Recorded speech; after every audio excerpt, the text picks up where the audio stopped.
The following was recorded in front of a live studio audience at the Studio 21 Podcast Cafe. This is the United Podcast Network. The following program is closed captioned for the thinking impaired. By tomorrow, I will rule the world!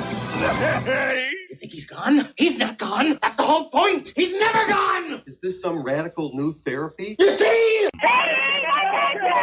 Well, I must have not been paying attention when you were just talking to me. Do you think that you could repeat the question and I listen more attentively? There must have been something in all of that nothing that wasn't quite so easy to see. And I must have missed something when you smoking so much I can't even sing anymore. Stop smoking. I hear it from every woman in my life. Stop smoking. You need to stop smoking. I know, you promised. I hear it from when I was on the show. You pull me up a little, Pen. I hear it from Feelings Girl. I hear it from Dinner Girl. I hear it from Crispelli Girl. Every day. You have to stop smoking. I'm like, shut up and go get my cigarettes. Alrighty. If you put me up a little bit more. Hi, this is Tom Duggan here at the Paying Attention Podcast. Hi, top two guys smoke shop at the Studio 21 Podcast Cafe. And boy, do we have a great show for you today. I hope the Eagle Tribune's got their pens ready, because apparently they've been stealing all my material. Yesterday and the day before, we did a couple of interviews with local police chiefs. And one of the chiefs called me today and said, "Hey, Tommy, you're not going to believe this, but I just got a call from the Tribune. They want to do what you did yesterday." I'm like, of course they do. The Tribune's been out of ideas for 35 years. They've been copying me since 2004. And I guess I should be, I don't know, maybe I should be flattered by it. I kind of am, actually, a little bit. But it's kind of infuriating when, like, I'm a creative guy, so I go out and I try and find things that nobody else is doing, and then I try and do that. Very creative. And then everybody else follows and copies what I do, which makes what I do not really all that unique. It's kind of like I said, okay, we'll have Neil Perry come on the show once a month after he got elected, and I'm thinking, okay, we'll have the exclusive with Neil Perry once a month, and then coronavirus hits, and he's doing a friggin' show every day. So now he's so overexposed when he comes on my show, I get no views, because everybody's so seen everything and heard everything they can hear from Neil Perry over the last 3 months that there's no need for them to come to my show anymore to listen to Neil Perry. So when Neil comes in next week, we're going to be doing a very different show. I'm not going to allow him to do here what he does on all of his other 43 other shows that he does every day. I mean, he's everywhere. He's MCTV. He's doing podcasts. I put on Tucker Carlson last night. I expected to see Neil Perry sitting there, crying out loud. Anyways, he's doing a good job, though. I'll say that about Neil Perry. And, say what you want about him. Say what you want about the last election. I know people hate him because he's close to Sharon Pollard. He's part of the big Pollard conspiracy. There's all these Pollard haters out there, which I never understood why. Because, like, what has she done that's been so evil? I don't get. I mean, I'm not a big fan of Sharon Pollard's, but let's face it. I mean, she's not the Antichrist. But Neil is doing a decent job. And the fun part about Neil is he's bought into the whole hysteria since day one. Like, remember when he was here and he was chiding me, saying, "Tom, it's not hysteria, Tom, it's real." And I'm not sure how real and hysteria became opposites. Because I was talking to some elderly people today that were saying, "It's not real because my babysitter's third cousin's mailman died of coronavirus." And I'm like, well, how does that make it not hysteria? Like, it can be real and there can be hysteria about it at the same time. And I've been saying since day one, this coronavirus hysteria is exactly that, hysteria. That doesn't mean it's not real, and it doesn't mean it's not dangerous, but what the media has told the American public since day one has been a friggin' lie, and they've been lying since day one. They made it seem like we were all going to die if we got the coronavirus. We had to shut down the greatest economy in American history, in the history of mankind. We just shut down the greatest economy since the history of mankind.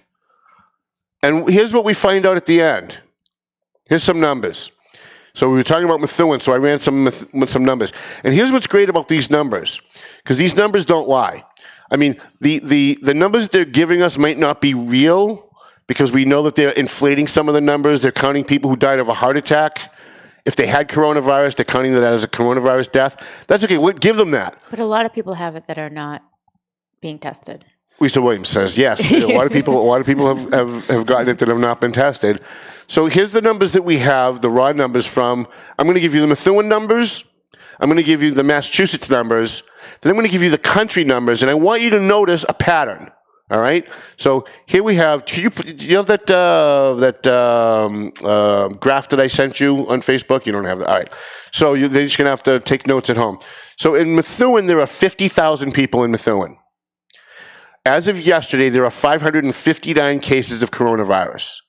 Now, 559 people in Methuen got the coronavirus. That sounds like a big number, right? But when you factor in the percentages of how many people live in Methuen, which is 50,000, that means 1.1% of the people in Methuen have gotten the coronavirus. 1%. All right? 28 deaths. There have been 28 deaths in Methuen, which represents 5% of the people who got the coronavirus have died. So you had 559 people in Methuen got the coronavirus. 28 have died. That's 5% of the people who got it died, that we know of that got it. There's a whole lot of people out there that got it that never got tested because they had no symptoms.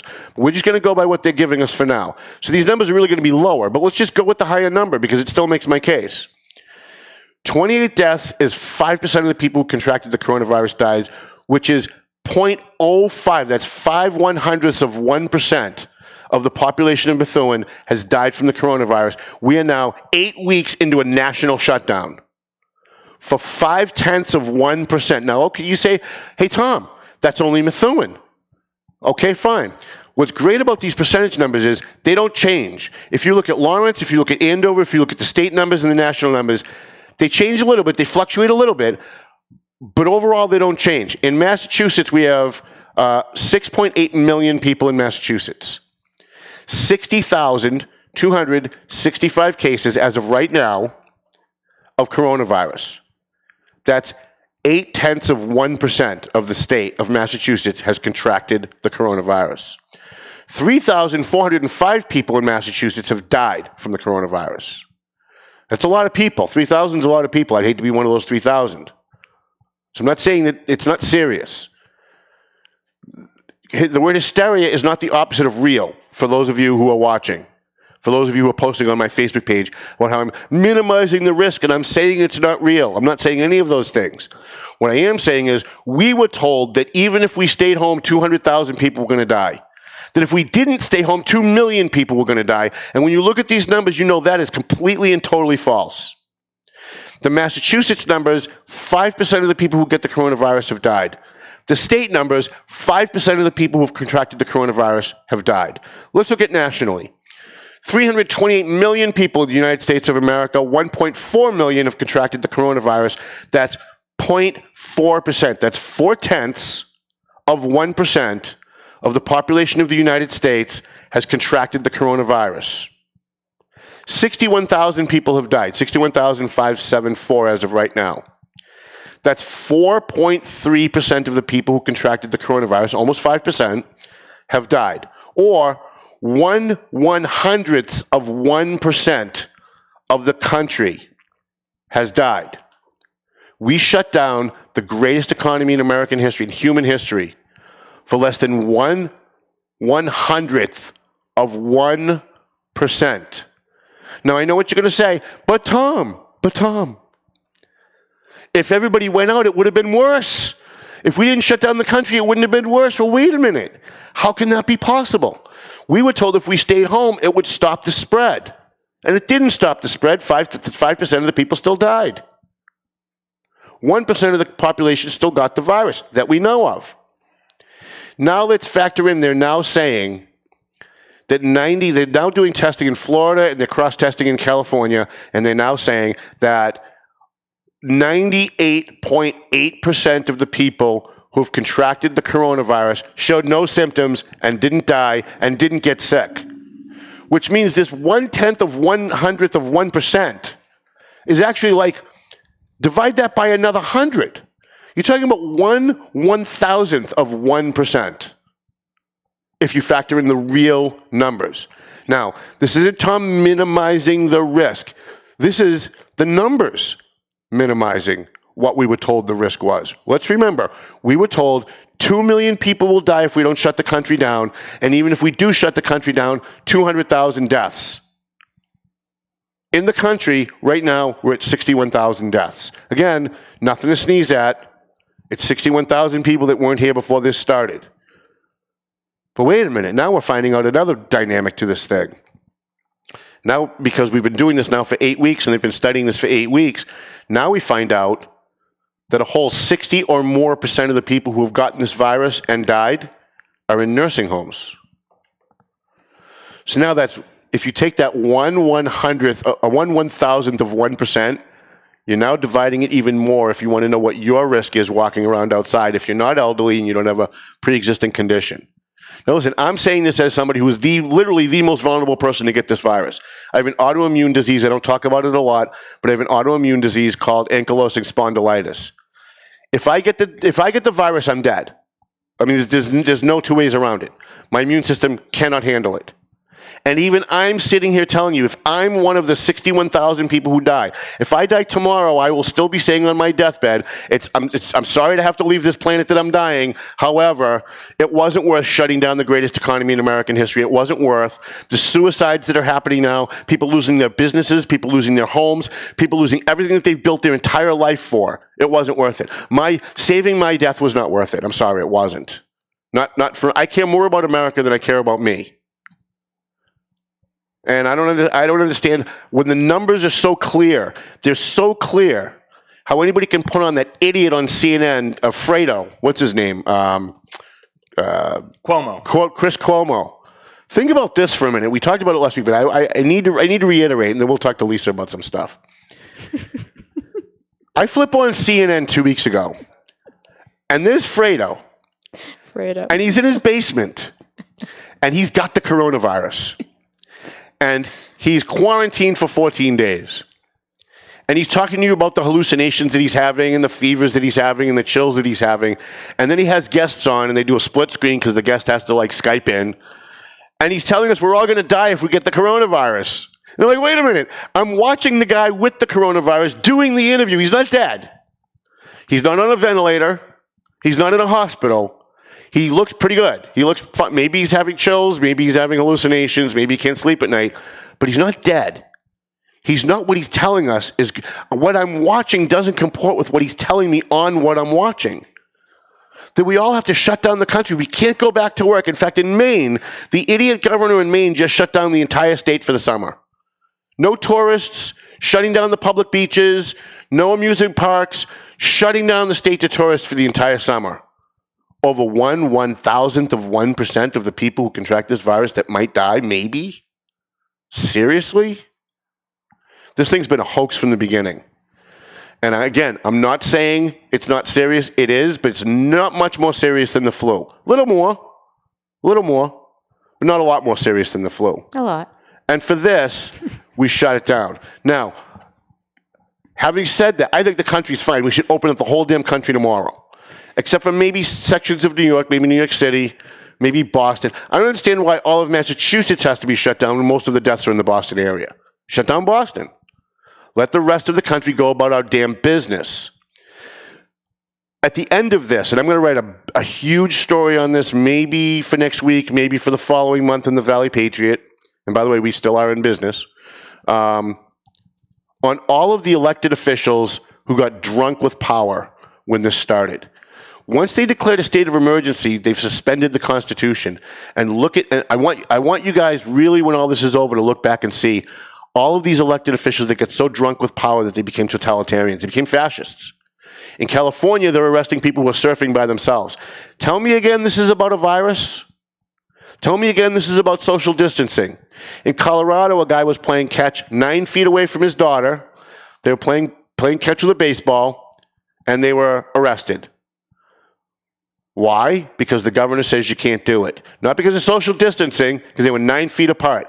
There's another guy in Colorado who was fishing in a lake by himself, fishing, alone, in a boat, was arrested for violating the governor's order not to go fishing. Why is there a governor's order in Colorado not to go fishing if it's about social distancing? If you're on a boat, by yourself, alone.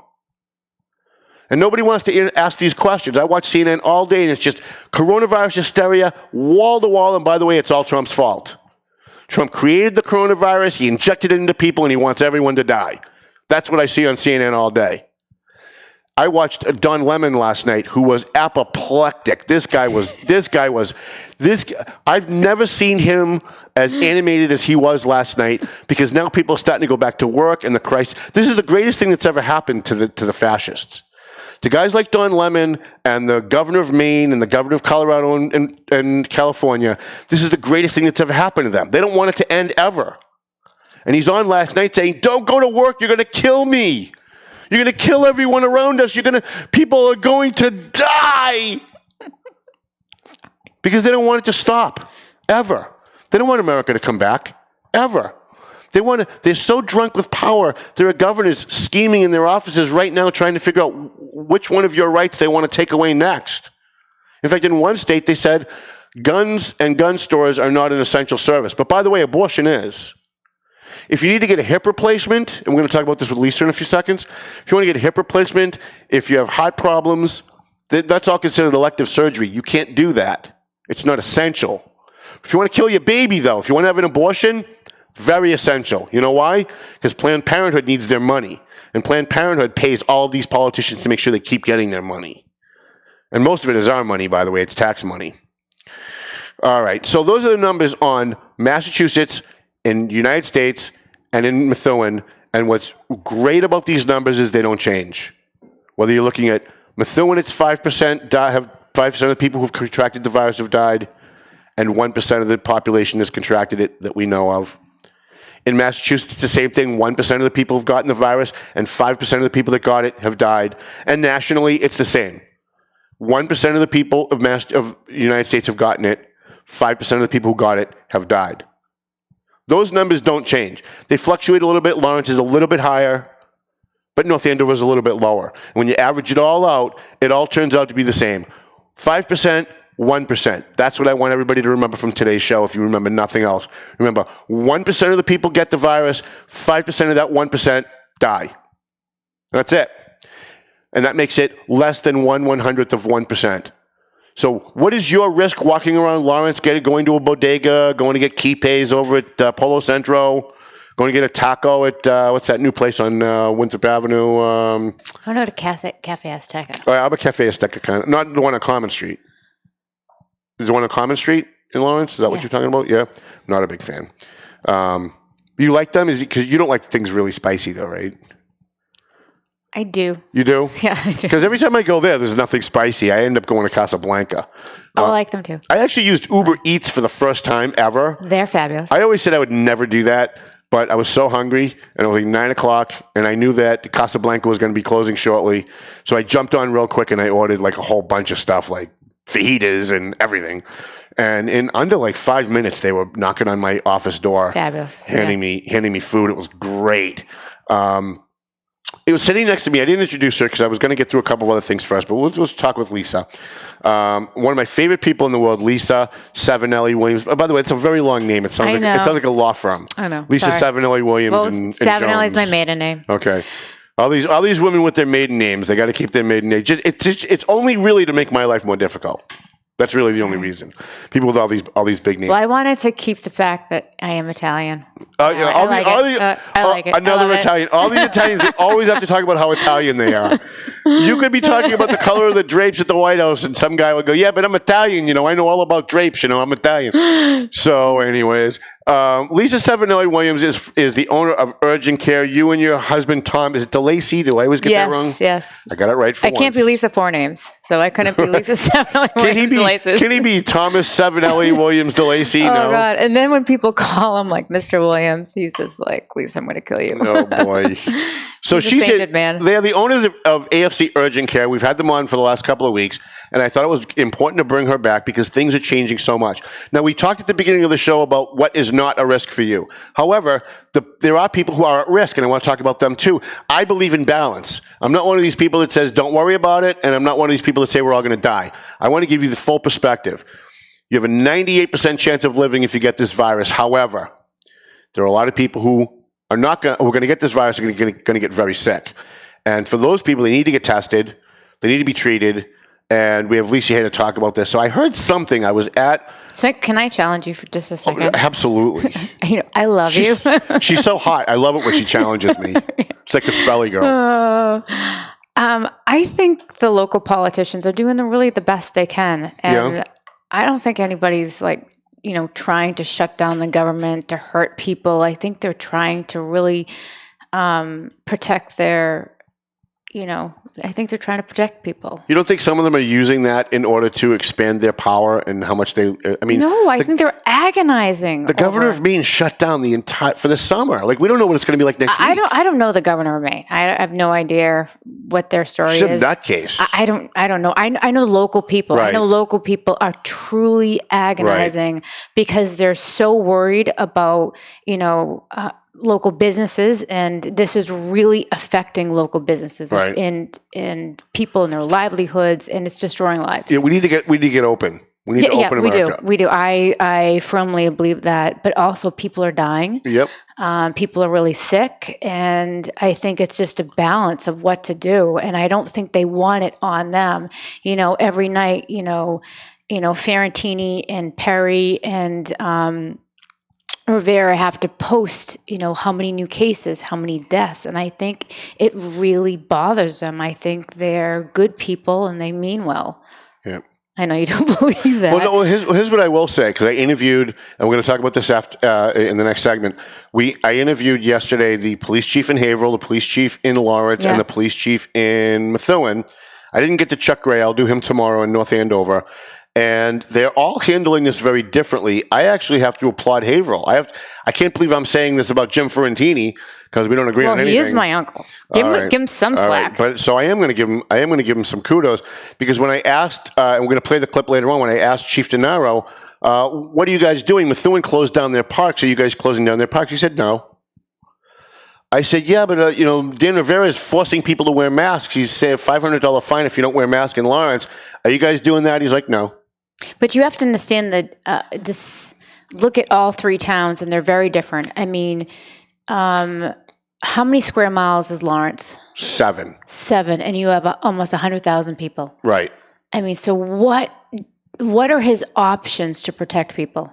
His option to just keep doing what he's doing. He's doing the best he can, right? Well, I don't know about that. I think he's drunk. I don't know. I mean, I think he's drunk with power. I don't know what I would do to protect people. How do you force people? How do you say, I'm going to force people to wear a mask, and I'm going to fine? Get this. We get told by the Democrats on a daily basis on national news that anything that disproportionately impacts Latinos or blacks over whites is racism. And poverty, the word poverty is code for black and Latino, because most blacks and Latinos are poor.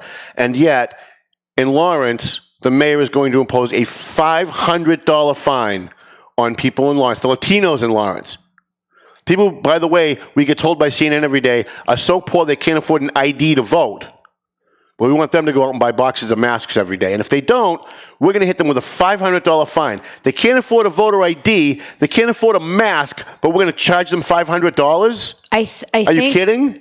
Well, I can't speak for him, but I would assume that he's just thinking of ways to protect people. And he's trying to save lives. And I don't think he's thinking, I just want to control people. I don't know. I don't know, but I think he's thinking of ways, because it's such a small, dense area, and it's so easy to spread it. Right. And then you have Methuen that has, how many square miles is Methuen? It's a lot. It's 23. Huge. Oh, thank you. I appreciate that. You're welcome. Well, 23 square miles. Because at least you can spread people out. And then Haverhill is, and I heard it my entire life from my father, Haverhill's 36 square miles. I mean, at least you can spread people out. Mm-hmm.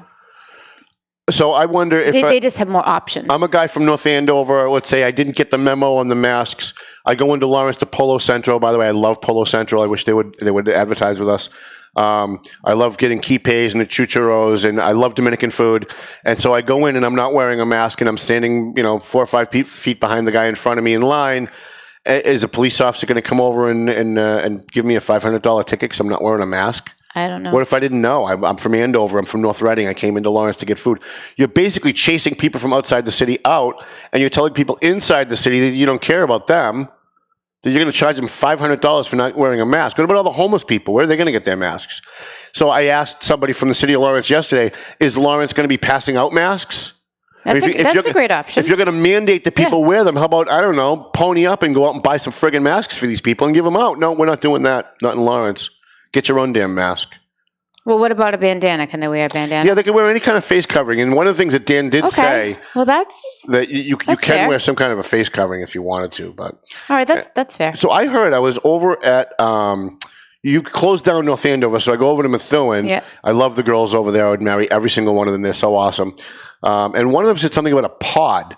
And I'm like, a pod? She said, yeah, we got a pod coming. This is about a couple days ago. Yeah. So I wanted to know if they came yesterday. So what are these pods? So we're going to replace, this is going to be like we're going to replace people with the pods like that. What was that movie? Technically, I'm not supposed to be discussing pods, but it's... Isn't that awful? I can't remember that. It's not functional right now, but it's... so when we test people for COVID, we can't do it on rainy days because the PPE cannot get wet and deteriorates, and we can't keep people safe. And it's really hard because when people get there, they're like, what do you mean I can't get tested today? Because we can't bring the staff out. So when people go for curbside testing on a daily basis, they have to call ahead of time. And, when they call ahead of time and they hear we're not testing today, they get very upset. I bet.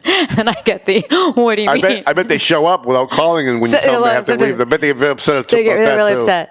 But now they're getting the message, and a lot of times I'm explaining that the PPE can't get wet. And right now, PPE is so sacred and so valuable. So what they decided to do is get these. They're called pods, and it's basically to keep everyone safe. So I don't know exactly. So what are you using the pods for? Like the workers are in the pods? Yes, they'll be in wet? Yes, and we're deciding. And someone drives up to the pod. I don't know, to be honest with you, trying to figure it out. We're still trying to figure it out, and we. Operational wise, and the medical director, Dr. Oreo, is writing the protocols as we speak. I heard good things about him. It's It's Christine, and I heard good things about Dr. D'Oreo. Christine Oreo, she's lovely. Yep. Did you see her yesterday? She was on North Andover Cam. I didn't. She actually described the entire process. Really? Yeah. I'll have to post that on the Valley Patriot page. So anyway, back to the pods. They're actually trying to figure out exactly how they're going to be used. And as soon as they are functional and operational, I will let you know. All right. Now, the big thing that I'm hearing on CNN, and I don't watch Fox News much, but there's two shows on Fox that I do watch. I even watched a little MSNBC yesterday. Everybody's talking about one thing. First, it was all ventilators. Then it was all, we got to get testing. Now it's antibody testing, which is what they started doing in Florida and California to test people to see if they've gotten the virus and didn't get sick. People that are perfectly healthy are testing positive for the antibodies, which means they got the virus and it didn't affect them. Is AFC Urgent Care going in that direction too? It seems like the whole country is. Yes, we are definitely going in that direction. So I covered you on that? Oh my God, he's so fresh. We are definitely going in that direction. And yes, Dr. Oreo is also working on the protocol so we can implement that as well. But that is actually really important. I think I would probably test. You probably will, yeah. I probably will too. Yeah. Although I've been told by like every doctor that if I get it, I'm done. Oh, really? Yeah, but I'm still out there living my life every day. I'm still out delivering papers. I'm still going. People call me and say, I want to talk to you about advertising. I'm still going to their business and talking to them. I'm still coming here doing this show. I still go into Lawrence, and how we were at TMF last night. Mike Gorman feeding the homeless. That is so nice. You do that with Jill. And by the way, thank you. Because last night, Lisa Savinelli-Williams from AFC Urgent Care and her husband, Tom DeLacy Savinelli-Williams, donated, 20 pizzas last night for the homeless? It was something like 20 or 25 pizzas. And what was great is that you didn't order the big pizzas. You ordered the small personal pan pizzas. Actually, that was Jill's idea. Okay. So a brilliant idea, because what we saw was when we had the big pizzas, a homeless person would go up and take one slice and then they'd be afraid to go back. Well, yeah, that's also contamination. Right. Yeah, multiple people. But with the personal pan pizzas last night, they were coming up to the table, taking their personal pan pizza in the box, and then going off somewhere to eat it. And they were so thrilled. They're like, oh, this whole thing? I could take the whole thing? We're like, yeah, you could take the whole thing. Just take and go. And they were thrilled. Yeah. They were thrilled. I'm so impressed. You do that every week. Yeah, we do. And shout out to TMF Feelings Girl and Mike Gorman and and Jill Stackland. Jill does it every week. She loves to do it. Jill is such a good person. She is. She is a good human being. Yeah, she's a great person. She does a lot for the city of Methuen, too. She's a Methuen resident who comes into Lawrence and helps us feed homeless people. While the Lawrence officials don't do shit for the homeless people in Lawrence, they don't do a damn thing. And when Karina Papalato and the people who are involved in Daybreak and Pegasus House tried to put something together for a tent for the homeless people to stay, Karina even said you can put up a tent on my property at daybreak so that we can handle the overflow and we can get these homeless people off like the streets and not sleeping in cars or like on the sidewalk. So what about that? And Dan Rivera said no. So my girlfriend, actually Mayberry, is working right now with the city of Lawrence, and she's actually staffing a facility for the homeless. Yep. Good. Where is that exactly? Do we know? I think it's in one of the hotels. Yeah, somebody actually texted me that about 5 minutes ago, but said don't say where it is because they're not ready for the influx yet. Yes. And if I announce it on the show, they'll have 500 homeless people showing up tomorrow. Yeah. So I don't know exactly where it is. I know that I am going to post it tomorrow. So that was very nice of the city of Lawrence. Yeah, if that was done by the city of Lawrence. I'm not sure it was, but if it was, I think so. I'm happy to give credit to anybody, whether I like them or not, if they do something good. And if Dan Rivera did that, I'm happy to give him credit. I'm pretty sure that it was probably somebody else, though. But I don't know. The Tribune's watching. Maybe they can actually do their own homework once in a while, and they can make a phone call and find out.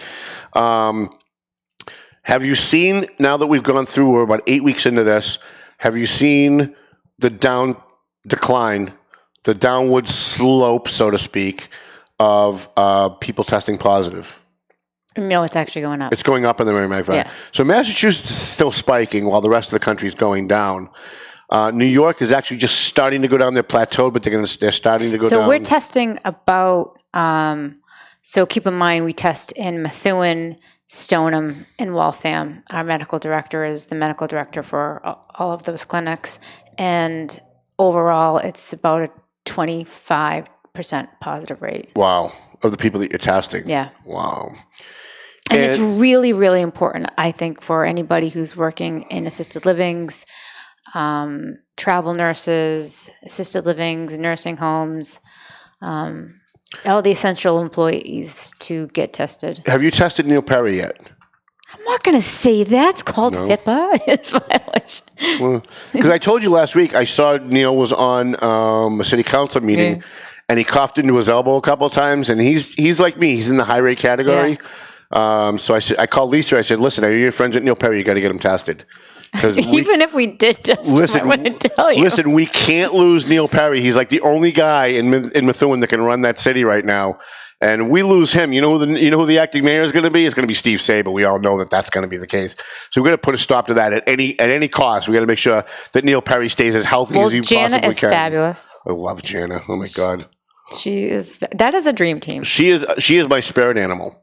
Whenever I'm not sure about something, whenever I'm like stressed about something, I'll call her and say, okay, let me walk this through with you.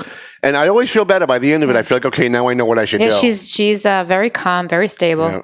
Yeah. And people don't realize that Jana's background her resume is incredible. Yeah, she's amazing. Like, people only know her as like Jana DiNatale. She was on the school committee. They don't realize she was a prosecutor for the DA's office for 10 or 15 years, however long she was there. And she's a lawyer. She's a prosecutor. She could have taken a job anywhere for $400,000 or $500,000 in a major law firm in Boston, and instead she's making pennies working for the city of Methuen because she cares about the community so much. Oh my God, I'm going to cry. It's so beautiful. All right, but so true though. So you're working with a lot of the different mayors, a lot of the different communities. Does Lawrence seem to be the worst? We're really trying to work. I've been on Spanish radio, which is so comical because I can't speak Spanish. I love Spanish radio. I love it too, and I've connected with some really nice people who have been trying to interpret for me. Right. But we're trying to work with the Spanish community and get more people tested. So that's very important right now because Spanish Lawrence is. I can't remember how many people are tested positive, but I think maybe 1,600. Wow. At this time. Wow. Yeah. So. And keep in mind, there's 90,000 people in a 7-mile Right. And that is not Dan Rivera's fault. Right. That's It's just, not. That's just the city. No, I fault Dan Rivera for his reaction, not for the numbers. The numbers are what they are. They're going to be what they are. Plus, you got to remember that in the city of Lawrence, there's like 9 nursing homes. So I don't think you have 9 nursing homes in Methuen or 9 nursing homes in Haverhill, right? So you've got a lot more people in Lawrence, but you also have a lot more elderly in Lawrence. You have a lot more elderly facilities in Lawrence. And one of the groups of people that really need to get tested, and I don't know if you guys do something special. Do you guys do anything special for like healthcare workers that come in to get tested, or is everybody just kind of treated the same? So they're considered essential employees, so especially healthcare workers, police, fire, if they've been exposed. You take them first? Yeah. Because I had somebody email me last night. I mentioned to somebody that you were coming on the show, and they emailed me after I talked to them and said, after I walked away, I thought about this and I want to put it in your head. Ask Lisa if we can put an appeal out for those home health workers, because they're on the front lines too, and they're going into people's homes, and they can't not do their job. If somebody's, if somebody is a home health care worker for an invalid somewhere, they have to go to that person's home. They have to take care of that person. Yeah, they are critical at this time. So we want to put a shout out to all the home health care workers, especially at, I want to make sure I get it right because I got it wrong the last 2 times, Horizon Home Care in Tewksbury, who is a sponsor of the show. We want to make sure all the home health care workers out there call AFC Urgent Care, tell them that you're a frontline responder, that you're a home health care worker. They'll get you in as quick as they possibly can, and they'll get you tested, right? Except on a rainy day. On a rainy day. When it rains, don't. When it rains, we can't. Don't come when it rains. But we do have, on Saturday, we do have a drive-through on Saturday in Stoneham. Call the 781-430-8161 number. That's basically the hub location where the medical director is. That's where her team is. That's where they screen everyone. You do a telemed pre-screen beforehand. They will take good care of you. I can't thank the medical team enough. They're doing such a good job. They're wonderful people. The girls who work for you are amazing. We do have men. I don't care about them. I know you don't. I don't care about them. I'm a single guy. I only care about the women that work for me. You're so bad. And they're all amazing. I love all of them. Disclaimer, I do not have your beliefs. The opinions expressed on paying attention are not necessarily those of Lisa Savinelli Williams or Tom DeLacy Savinelli Williams. All right. So do you want to hang out with me while I rip on a whole bunch of other people? You want to hang out with us? Rip. Why do we have to rip on? Well, that's people? what I do. I know. You've seen the show, right? So that's what you do. So I'm watching yesterday. I'm going to start with clip 1. I'm watching yesterday. Who else are you going to rip on? I'm just Or I'm going to start with Dan Rivera, and we'll work our way out. Well, you'll find out why. Okay, fine. So I'm watching. I'm going to interject my opinion. That's fine. That's perfect. I need balance. You need, and I have no Paul here to balance me out. So you're a good substitute for Paul. We miss Paul. So yesterday, I feel bad for Dan. Do you really feel bad for Dan? Yes, he's doing the best he can. How do you know that, though? How do you know that?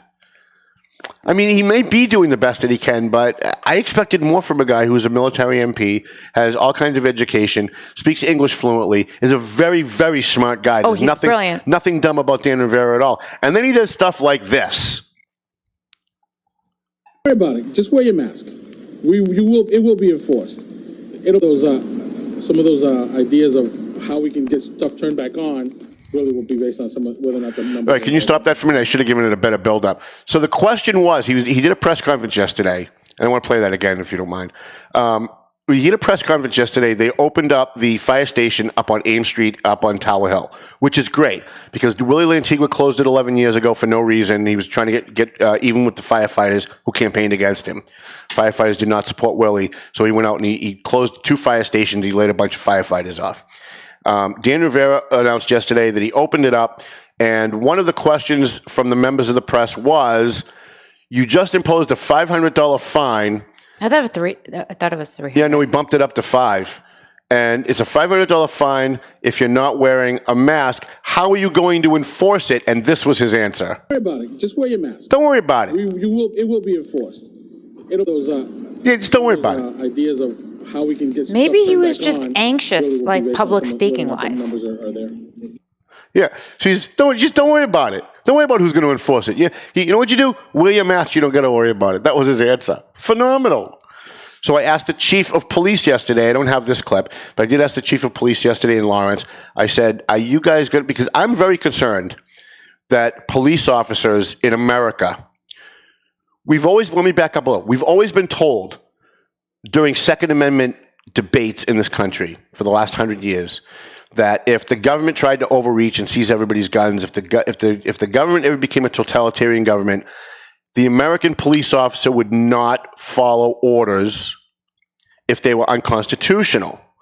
And what we see is police officers all over the country arresting people for fishing alone in a boat because the governor said so, which is a violation of our Constitution.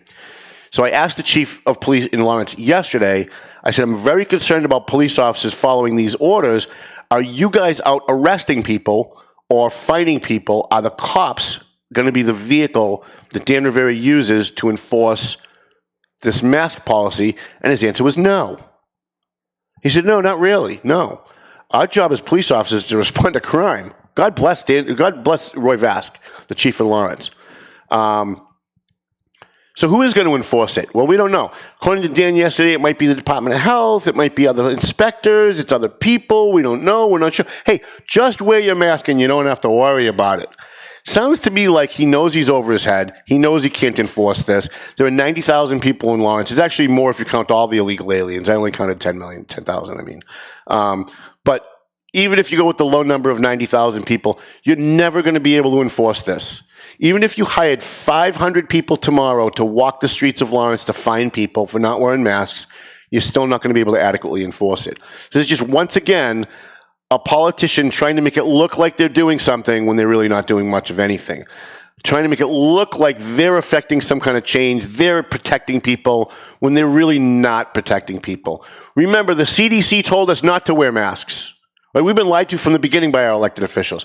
We were told by the CDC, don't wear masks at the very beginning. Because if you wear a mask, you're more likely to get the coronavirus if you don't wear a mask. Unless you're a healthcare worker. Then if you wear a mask, then it's okay. That's what we were told. It made no sense. It was a total lie.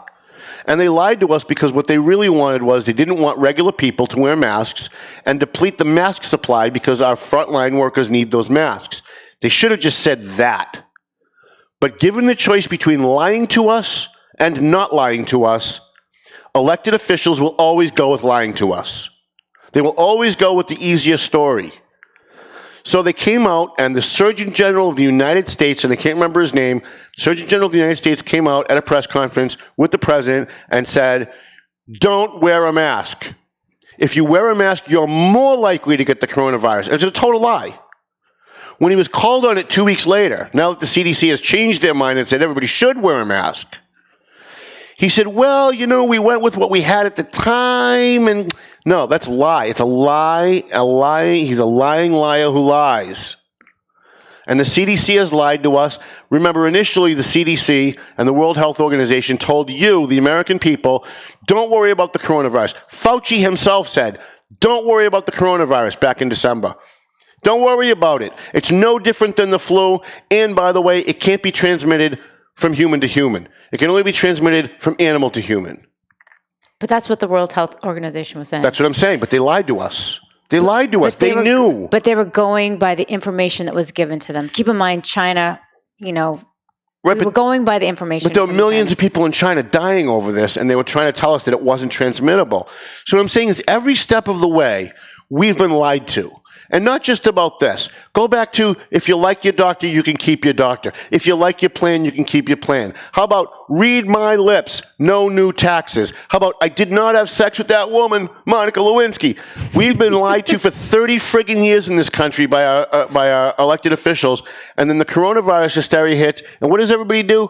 Just believe everything we get told, and we'll shut down our businesses and stay home. And I think when all this is over, we're going to look back. I think a year from now, 2 years from now, we're going to look back and say this was the greatest mistake anybody has ever made. And really, the blame has to go on Donald Trump, really, at the end of the day. And I find it interesting that it's all these liberals, all these Democrats who are saying, we got to keep the country shut down. Don't let anybody go fishing by themselves. Don't let anybody go surfing by themselves. Arrest people playing ball with their daughter 9 feet away in a public park. They're the ones saying we don't want this to end. They're the ones saying that we should never reopen the country. And so is Donald Trump. Isn't that weird? that they agree with Donald Trump, whether everything Donald Trump says is wrong except for this, for some reason, I guess. I mean, I know Trump wants to reopen the country, but he's listening to Fauci. He's listening to all these so-called experts who have been wrong every step of the way. All right, I'm off on a tangent, and we got about. Can we go over a little bit today? Is that possible? All right, I got to give you another credit card too because I got a new card. So I'm watching the city council meeting. I hope I can get to all these clips. I don't think I can, but I'm going to get to as many as we can. So I'm watching the city council meeting. That's going to be clip 2. And my favorite city councilor, I say that in jest because I can't stand the guy, Steve Saber, said what I think could be the dumbest thing anybody has ever said in the history of humankind. Maybe. We're getting information at a very late time period. It's not just this one item right now. I said before, and I believe that these city council meetings right now during COVID-19, the only thing we should be talking about right now is COVID-19, period. Agendas like I've never seen. Oh, you can cut that. That's just great. Right there, yeah. You know, when I'm sitting around the office the other night and I was feeling kind of blue about something, I pulled up that clip. It just made me happy. Here's Steve Saber. He spent 20 minutes talking at the last meeting about how police officers get paid too much for detail and overtime during the coronavirus. Just imagine, while everybody else is sending pizza and coffee and thank yous and cards to our first responders, thanking them for putting their lives at risk to go out every day and continue policing, continue being firefighters, continue being nurses at the hospitals. While we're all doing that, Steve Saber sitting in a Methuen City Council meeting 2 weeks ago and saying, the cops are making too much money on detail and overtime during the coronavirus. And then, at the following meeting, he says, we shouldn't be talking about any of that stuff. Nothing but the coronavirus should be on our agenda. Really? Really? So we shouldn't talk about the police contract? Oh, right, they haven't brought that up yet. They didn't bring up the police contract. By the way, for those who are listening and didn't miss last week's show, we broke it out last week. Last Thursday, I broke out for you for the first time that the mayor of Methuen and the Police Superior Officers Union in Methuen have come to an agreement on their contract. That night, it was not on the city council agenda. City Council President McCarty brought it up and had 2 votes as to when they should have a meeting on it and when they should have an information and when they should have an executive session on it. But it wasn't on the agenda. Isn't it weird that the day that I broke the story, and by the way, that story is well over 14, 15 days old. I held on to that for 15 days. And I kept waiting for Jim McCarty, president of the Methuen City Council, to put it on the agenda. He put everything else on the agenda, but he didn't put that on the agenda. So it's not like they're only handling coronavirus like Steve Saber wants them to. Yet we don't know what the deal is, and the city council refuses to take a vote. They refuse to put it on the agenda, and they refuse to discuss it. Until Tom Duggan broke the story. If Tom Duggan didn't break the story last Thursday for you guys, it would be October before Jim McCarty decided to get to this. So they took a vote, and by the way, I filed a complaint with the Attorney General's office because it was not on the agenda, and that makes it an illegal meeting and an illegal vote. You can't just put something, you can't have an item on the agenda that says communications from the mayor or communications from councilors, and then bring up an item to vote on it. If there's an item to be voted on, it has to be specifically listed on the agenda so the public knows. And then if they want to show up and they want to line up 15 deep at public participation to give their opinion on whatever that issue is, they have the ability to do that. But not Jim McCarty and the Methuen City Council. They sneak things onto the agenda all the time. They don't want the public to know something's coming up. They hide it under communications from the mayor or communications from city councilors. And then they take votes on it that you didn't know about. So I did file a complaint with the Attorney General's office, and I hope that, they ask on the complaint form what remedy you want. I'm not looking to fine the city. I'm not looking to take money away from the city of Methuen. What I want is I want a letter to the city council to make them stop doing it. Because they continually find ways to bend the rules, break the rules, dance over the line, dance back when they get caught, and it's time they stop. Steve Saber is 100% wrong. You can't have a city like Methuen operate and only have city council meetings to talk about coronavirus. It's ridiculous. Later on in the discussion, though, this gets even more fun. Dave's going to love this one. So, this will be clip 3. So, how'd you like to be in a foxhole with Nick DiZoglio? Methuen City Councilor Nick DiZoglio. How'd you like to be in a foxhole with this guy? So here's what happens. The city shut down all businesses except for non-essential. Walmart is still open, but you can only buy certain things in Walmart. For some reason, the city has now, again, become a fascist regime and said you can go into Walmart and buy food, but you can't buy clothes. You can buy this, but you can't buy that. They're basically picking winners and losers. So Nick DiZoglio, private investigator Nick DiZoglio, goes into Walmart, and here's what he finds. Mr. Chair, Mr. Mayor, thank you again. And you know, I guess I'll piggyback off the He wants to reiterate. You know, I walked into one of the stores the other day, and there was a sign on there that said, due to a city ordinance, which again was flagged to me by a few residents. I took a picture of them myself, but I even also went a step further, grabbed one of the games that were on one of those shelves that said, you can't purchase this, you have to order it online.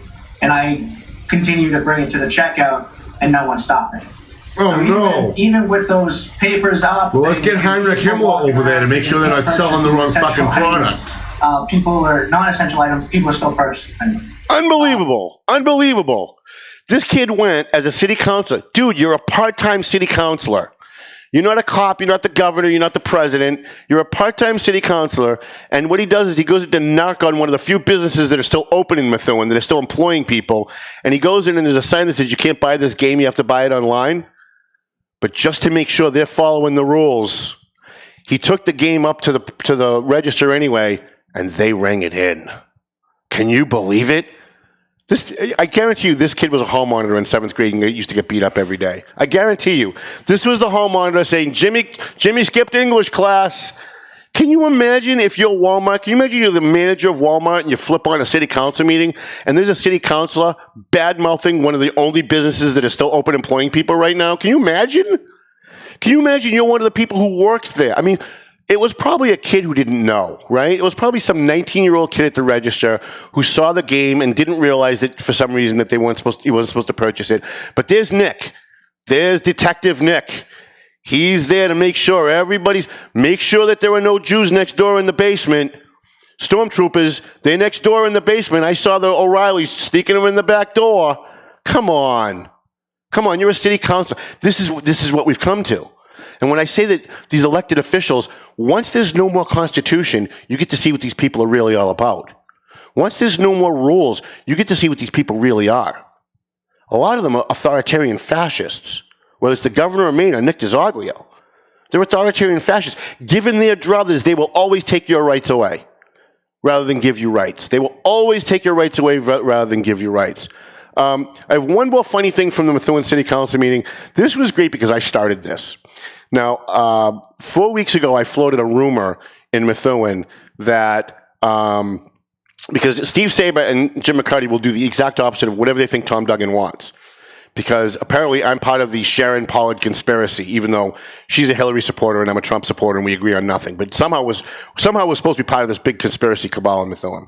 So I started a rumor that the veteran services officer in Methuen was going to retire, and that Neil Perry was going to hire my good friend Randy Carter, formerly from Veterans Northeast Outreach. And so at the following meeting, Steve Saber gets up. I don't have this clip, but it moves into the next clip, right? So Steve Saber gets up and says during the questioning of the mayor, Now, Mayor, let me ask something. You know, I'm very concerned, very, very concerned. I hear that the Veterans Director is going to be leaving. And have you put together a search committee? Are you doing a nationwide search? Because he wants to make sure that the guy that I want to get the job is definitely not going to get the job. No matter how good Randy Carter might be, he could be the greatest guy for veterans on the face of the earth, but Steve Saber wants to make sure he doesn't get the job because I want it. So he gets up and Neil Perry looks at him and says, I have no idea what you're talking about, Counselor. The Veteran Services guy isn't leaving. I talked to him this morning. He's staying. What are you talking about? So I had so much fun doing that I had to do it again. Because that's what I am. I'm a hedonist. More is never enough. So I floated a story through one of the police officers in Methuen that we know is a narc. We know he's the guy running the city council, is telling stories about how bad the police department is. He's frames himself as a whistleblower, but he's really not. He's not blowing the whistle on anything real. So I floated through a mutual friend to this one police officer that Chief Solomon and the superior officers have a secret investigation to find out who's leaking information to Jim McCarty. And here's what happens. And then my last question was, I wasn't going to bring it up, but I mean, this is the third, I'll call it a source where this information has come from now, where I'm hearing that the chief of police wants to conduct an investigation on who is giving information to counselors, specifically the Public Safety Committee. When I first heard it, I thought it was just any other thing you hear about in Methuen, but I heard it for a second time and now finally a third. So, I don't feel as though the best use of time for, our chief and his bureaus and captains to be conducting an investigation on their own people to see who's talking to the oversight committees. If that is true, and it keeps going. That it is, but I've been hearing it for a couple of days now. If that is true, I really hope that your office would come in and make sure that they stay focused on, obviously, COVID-19.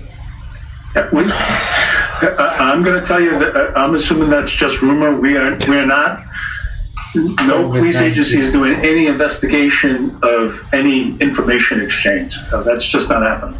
So here's what, he fell for it again. He fell for it again. So I podcast the meetings from my office, and I do like Mystery Science Theater 3000. I comment through the whole meeting. So 3 things on this. 1, you're a city councilor. Why are you talking about rumors? When it becomes real, then put it on the agenda, and then people can discuss it in an official meeting. That's number 1. Number 2, you're a friggin' city councilor. You have no say over whether or not the police department does an investigation or not. None. 0. You have no say. Your job is budget and policy, and that's it. You have no say over personnel. You have no say over the police department. You have no say over what they investigate. 3rd, none of it was real. None of it was real. 5 minutes out of a city council meeting over a rumor, over something that wasn't even real. Because I'm the one that made it up. I'm the one that started the rumor. They fall for it every time. It's friggin' hilarious. These guys are so easy. They're so desperate to get something on Joe Solomon. The visceral hatred that Steve Saber and Jim McCarty have for Methuen police officers is staggering. That even in the middle of the coronavirus, Steve Saber could 2 weeks ago complain about how much money in detail and overtime that our first responders are getting. Like, I get, when it's not coronavirus time, if you want to complain about that, that's one thing. But these guys, if 4 guys have to quarantine because they test positive as somebody that they know tested positive, and they can't go to work for 14 days, someone's got to cover their shift. And if it's the guy that just worked 8 straight hours on a different shift, you got to pay him overtime. And then Steve Saber, the visceral hatred for the Methuen cops is so staggering, it's irrational. And how these 2 guys get away with this at every meeting, I don't get it at all. Where are the good Methuen citizens standing up at public participation saying, stop attacking our cops? Because you want to know something? If Steve Saber was getting shot tomorrow, those cops he hates so much would be the first one to jump in front of a bullet for him. Any one of them, including Joe Solomon. That's what their training and their expertise is for. They're trained to go out and put themselves between you and a bullet, whether they know you and like you or not. And for you to get up there at meeting after meeting and degrade our first responders, to degrade our police officers, is a disgrace. And when all of this is over, when all this coronavirus stuff has died down, and next year we have another city election in Methuen, I really hope people run against Saber and McCarty and throw their asses out of office. They've done nothing but obfuscate. And here's the thing. Every day that they don't bring up the police contract, it's now been at least 15 days that I've had the story, and it's probably been a little longer. Every day that they're not settling that contract, they're paying the cops at the higher rate, which is coming out of your pocket if you're a taxpayer in Methuen. And yet these are the 2 same guys that cry about money. These are the 2 same guys that say they're the guardians of the taxpayers' coffers. And they're just liars. They're just liars. They're not the guardians of anything. They're politically posturing so that they can run for something else later on. We all know Steve Saber wants to be mayor. We all know McCarty wants to run for state rep. We all know that, and it's no secret. Don't send me emails going, how do you know that you have no proof? I don't need proof. I watch these guys' actions. I've been doing politics since 1985. I've been in this business since 1985. I can watch a meeting. I can talk to a politician. I know exactly what they're going to do. And sometimes I predict it on my page, and you guys come on and you eviscerate me and tell me I'm full of shit, and then 6 months later it happens, and I get crickets. Not one of those people come back and go, yeah, you know what, Tom, you were right. Never. But I am right. I know I'm right. And these two guys are a complete disgrace to the city of Methuen. Total disgrace. Hiding behind being the fiscal arbiters, the people who are fiscally responsible, while every single day, every day, today included, you're paying police officers in Methuen at the higher rate than at the negotiated lower rate that Neil Perry negotiated with the union 15 days ago, because the council won't take it up. Why won't they take it up? I'm not sure why.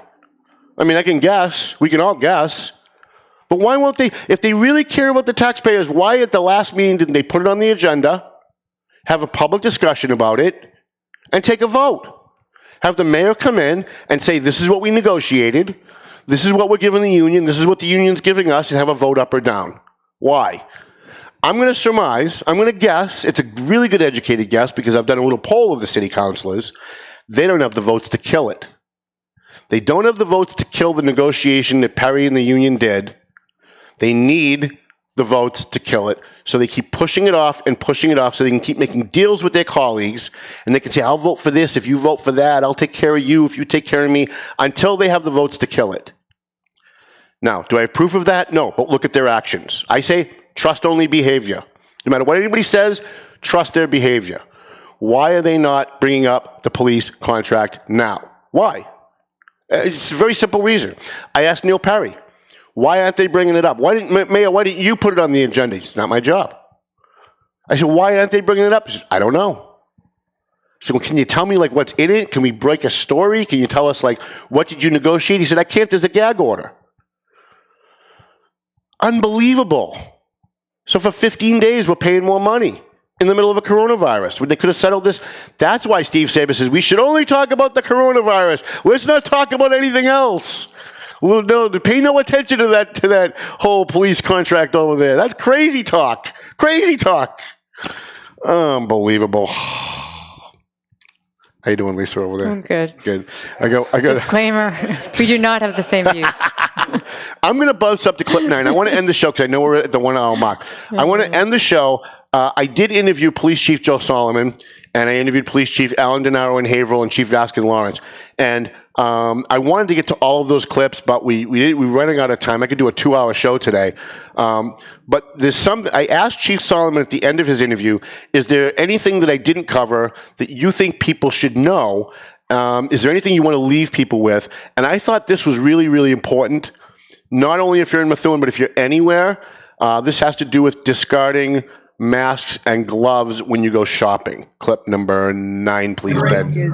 Please, for anyone listening, to spread the word. People got to stop throwing their gloves and masks on the ground. It's really causing a major health issue when the gloves and masks that are washing down into the storm drain are becoming a problem. But really? Just particularly think of this: Market Basket, Walmart, they're mostly younger kids working that go and get the carriages from the parking lot. They're the ones who have to clean up the gloves and the masks. It's just not horrible. Fair to them. We've asked everyone to put receptacles out. For me, I leave like a plastic Market Basket bag in my car when I take a mask or gloves off, and I reuse my mask because I'm wearing an N95 until it's soiled. But my gloves I discard, but I discard them in the bag. When the bag's filled, I double bag it and I throw it in the trash. We just ask people to please. It's not fair for someone else to have to pick up your gloves or mask. If you're afraid of touching them, think of someone who doesn't even know who you are. Right. And so I thought that would be a great thing to end the show with, because there are things we don't think about, right? We're all humans. We don't think about everything all the time. And there are kids. They're like 15, 16, 17 years old working at Market Basket, at Walmart, that have to go out and they have to pick up these gloves. That's awful. What would possess someone to throw that on the ground? I know. And now I'm hearing from DPWs in different communities that these gloves are getting down into the sewer system and they're clogging out the sewer system, and it's costing a lot of money to go and either replace the pipes or to try and flush them out and to try and get them out. So if you're going to use Gloves. I don't use gloves. I'm not using anything. I'm still fine. But if you're going to use gloves, if you're that paranoid, you want to go to Market Basket, you want to go somewhere, use your gloves. It's real simple. It's not rocket scientist. Think of the 15-year-old kid that's going to have to pick that up if you throw it on the ground. Have a plastic bag in your trunk. You put your groceries in the trunk. You take out the plastic bag. You take off your gloves. Put it in the plastic bag. Throw it in the back seat of your car so you get home, and throw it in the dumpster when you get home, or in the barrel when you get home. Very simple stuff that people, again, it's not because they're stupid. They're just not thinking. I think would be very important. Do you have anything before we leave, Lisa, that you want to leave people with, that you want them to? I find you so amusing. Do you really? I really do. She's so cute. You just make me laugh. I'm going to kill off that husband of hers so I can take her for myself. Stop it. I appreciate your perspective on everything. It's my polar opposite, by the way. That's okay.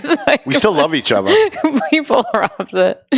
No, please, if you're having symptoms, get tested. Right. That's really important. And please call in advance. Don't just show up. Yeah, call AFC Urgent Care. Please call in advance. Now, is there a way online where somebody can just go online and register rather than calling? Because everybody we have to do the whole telemedicine, the pre-screening. Okay. It's very, very important. So please call AFC. What's the number? Give them the number again. For testing. For testing, 781-430-8161. We have a drive-through this weekend in Stoneham. Mm-hmm. We'll have another drive-through next week, either in North Andover or Methuen. It all depends, and we have to pick a day, of course, that's not raining. So it's hard to kind of really advertise beforehand because we have to look at the weather. Right. As soon as you let me know, you call us at the Valley Patriot, let us know. We will share it on all of our platforms, Facebook, Twitter, Snapchat, everything that we have. And we will help do that. And if you need me to come down for anything, like if you ever need like a media director to write something up, to get something into another paper, I don't even care if it's a competitor. You guys do such great work. I'm more than happy to help you at no cost. Call me, let me know. I'm in the office all the time. I'm still working. I will write up whatever you need. I will help you if you need. So yesterday, North Andover CAM came to North Andover, and they actually videotaped our medical director and explained the entire process of actually a drive-through.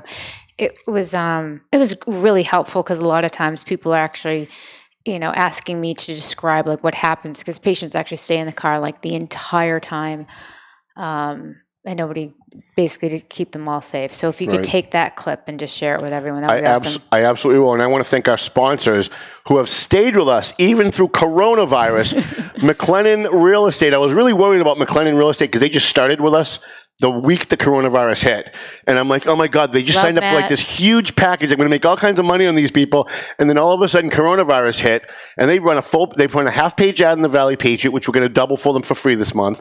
They also sponsor this show. So if you're thinking of buying a house or selling your house, coronavirus or not, call Matt McLennan over at McLennan Real Estate. Tell him that you're a fan of the Valley Patriot. They will take care of you. Tell them that you watch this show. They will take care of you. We also want to thank AFC Urgent Care. Lisa, thank you so much. Thank you. I'm happy to do anything that you ever need from me. I don't care what it is, 2 a.m, 5 a.m. You call me. I will help you do whatever. Marsan and Son Construction, when all this is over, you're going to need to have your porch fixed or you need to have a room redone. Even if during the coronavirus, they'll social distance. They'll wear their mask and everything. They'll come in and take care of you. The Police Superior Officers Union, who actually has an agreement, but the City Council won't vote on it. Climate Design Systems, our pal Nina over at Climate Design Systems, they're still open for business. And what they've been doing is they've been getting calls from businesses that want them to clean out all of their ductwork in their offices because when people come back to work, they want to make sure that there's no residual coronavirus or any other viruses. That's actually a really good idea. Yeah, so they're doing a lot of that. So if you're thinking of getting that done for your business for when we're going to reopen, call Nina at Climate Design Systems. Tell her you saw the show. She'll give you a discount. She'll take care of you. Horizon Home Care. God bless all of those people at Horizon Home Care that go into people's homes. They're taking care of people, putting themselves at risk. My favorite place for lunch, Borelli's Deli, who not only sponsors the show, sponsors the Valley Patriot, and also sponsors our live podcasts. They're fabulous. The food there is amazing. I'm going to hope they're going to still be open by the time I get out of here. And a free plug for 4-Star Lighting and JG's Ice Cream.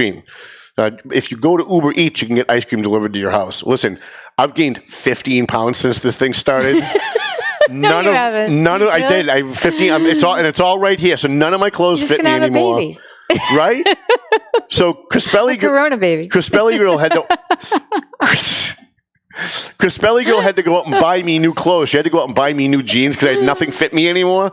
So she goes online and she buys me all these brand new jeans, but she ordered the same size that I was already wearing, which is too small. So she had to send them back. And so now I finally have clothes that'll fit me. But part of the reason for that is I'm going on Uber Eats every 20 minutes, ordering JG's ice cream. And literally, like within 15 minutes, they show up with like a hot fudge sundae, and it's like not melted or anything. It's great. And they're in Methuen, right? They are in Methuen and in Salem, New Hampshire. We love JG's ice cream. We're hoping that they're going to come on board with us at some point. Thank you, Ben Kitchen, for being a fine producer. I want to thank Lisa Savinelli-Williams and her husband, Tom DeLacy Savinelli-Williams, AFC Urgent Care. Dave Garofalo, who stuck with us even when the Sabres tried to have this show shut down, even when people threatened to take their business elsewhere, and did. He stuck with us, and so we're sticking with him as much as we possibly can. Let's run that Melvin Taylor song if we've got it. And I want to say one more thing before we end. I have no idea who Carol Baskins is, but Jeffrey Epstein did not kill himself. Thank you guys for coming. Oh my God. Do you watch that show? No, I don't know. I have no idea who she is, but everywhere I know, everybody Tiger King. What is it called? She killed her husband or something. What is it? Do you watch that show? Tiger or something? I watched 2 episodes. I couldn't do it. My daughters were like, you got to watch it. You got to watch it. And I'm like, I can't. It's too bad. It's too bad. We just finished Ozarks. Do you watch it? All your friends and adversaries, well, they're getting pretty tight. You better leave when you're right. Either way, you're out of money, and the barmaid's turning on the last call light, telling you to go home, telling you to go home, telling you to go home, telling you to go home. The views and opinions expressed by the hosts, guests, or callers of this program do not necessarily reflect the opinions of the Studio 21 Podcast Cafe, the United Podcast Network, its partners, or affiliates.